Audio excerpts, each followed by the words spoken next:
ಪಂಚ ಗ್ಯಾರಂಟಿ ಯೋಜನೆಗಳ ಸಭೆಯಲ್ಲಿ ಅಧಿಕಾರಿಗಳ ವಿರುದ್ಧ ಅಸಮಾಧಾನ ಪ್ರತಿಧ್ವನಿಸಿದ ಪಡಿತರ ಚೀಟಿ ಸಮಸ್ಯೆ.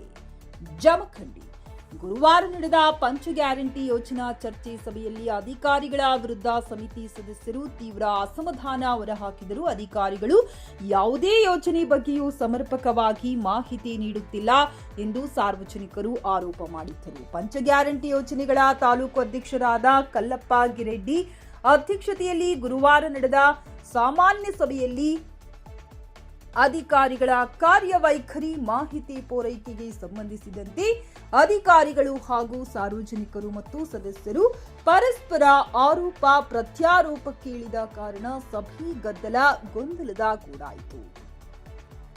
ಇದೇ ಸಮಯದಲ್ಲಿ ರಾಜ್ಯ ದಲಿತ ಸಂಘರ್ಷ ಸಮಿತಿಯ ರಾಜ್ಯಾಧ್ಯಕ್ಷರಾದ ರಾಜು ಮೇಲಿನಕೇರಿ ಮಾತನಾಡಿ, ಬಡವರ ಹೊಸ ಪಡಿತರ ಚೀಟಿ ಅರ್ಜಿ ಅಪ್ರೂವಲ್ ಮಾಡಿ ಮತ್ತು ಬಿಪಿಎಲ್ ಪಡಿತರ ಚೀಟಿದಾರರನ್ನು ಎಪಿಎಲ್ಗೆ ವರ್ಗಾಯಿಸಲಾಗಿದೆ. ಇದನ್ನು ಕೂಡಲೇ ಪರಿಶೀಲಿಸಬೇಕು. ಬಡವರಿಗೆ ಅನ್ಯಾಯವಾಗಬಾರದೆಂದು ಹೇಳಿದರು.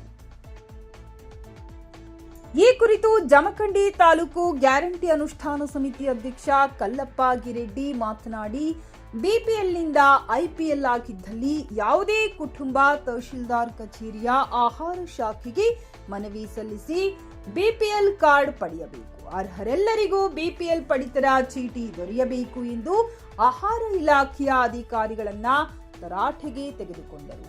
ಇದೇ ಸಂದರ್ಭದಲ್ಲಿ ಗ್ಯಾರಂಟಿ ಯೋಜನೆಗಳ ತಾಲೂಕು ಸದಸ್ಯರಾದ ಅಣ್ಣಪ್ಪ ಶಿರಹಟ್ಟಿ, ಸಿದ್ದರಾಮ ನ್ಯಾಮನಗೌಡ, ತುಕಾರಾಮ್ ಪವಾರ್, ರಾಮಣ್ಣ ಚನಗುಂಡಿ, ಅಣ್ಣಪ್ಪ ಶಿರಹಟ್ಟಿ, ಚಿದಾನಂದ್ ಚೌರಿ ಹಾಗೂ ತಾಲೂಕು ಪಂಚಾಯಿತಿ ಕಾರ್ಯನಿರ್ವಾಹಕ ಅಧಿಕಾರಿಯಾದ ಸಚಿನ್ ಮಾಚನೂರ, ಸಾವಳಗಿ ಗ್ರಾಮ ಪಂಚಾಯಿತಿ ಅಭಿವೃದ್ಧಿ ಅಧಿಕಾರಿ ಗಿರೀಶ್ ಕಡಕೋಳ, ಗ್ರಾಮ ಪಂಚಾಯಿತಿ ಉಪಾಧ್ಯಕ್ಷರಾದ ಅನುಪಮಾ ಕರಾಬಿ, ಕಾಂಗ್ರೆಸ್ ಮುಖಂಡರಾದ ಸಿದ್ದು ಬಂಡಿವಡ್ಡರ್, ಗಜಾನನ ಮಾಳಿ, ಇನ್ನು ಅನೇಕರು ಪಾಲ್ಗೊಂಡಿದ್ದರು.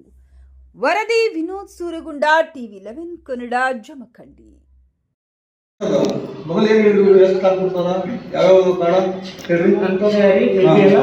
ಹೌದಾ? ಈಗ 1 ವರ್ಷ 2 ವರ್ಷದಿಂದ ಅಂತವ್ರಿಗೆ ಇವತ್ತು ಕಾರ್ಡ್ ಸಿಗಲ್ಲ, ರೇಷನ್ ಕಾರ್ಡ್ ಏನು? ಹಾ, ಹೌದೌದು, ಇದು ಕರೆಕ್ಟ್ ರೀ. ಮತ್ತೆ ಸುಮ್ಮನೆ ನಮ್ಮ ಊರಾಗ ಇರೋದಲ್ಲಿ ಒಂದಿನ ಹೆಚ್ಚಿಗೆ ಅಲ್ಲ, ನೀವು ಅಲ್ರಿ ಅಷ್ಟು ಕಾರ್ಡ್ ಅಪ್ರೂವಲ್ ಯಾವಾಗ ಮಾಡ್ತೀರಿ ನೀವು? ಅದನ್ನ ಹೇಳ್ರಿ ನಮಗೆ. ದಿನ ಇಬ್ಬರ ತೋರಿ ನಾವು ತಿಂಗಳು ಕೊಡ್ತೀವಿ.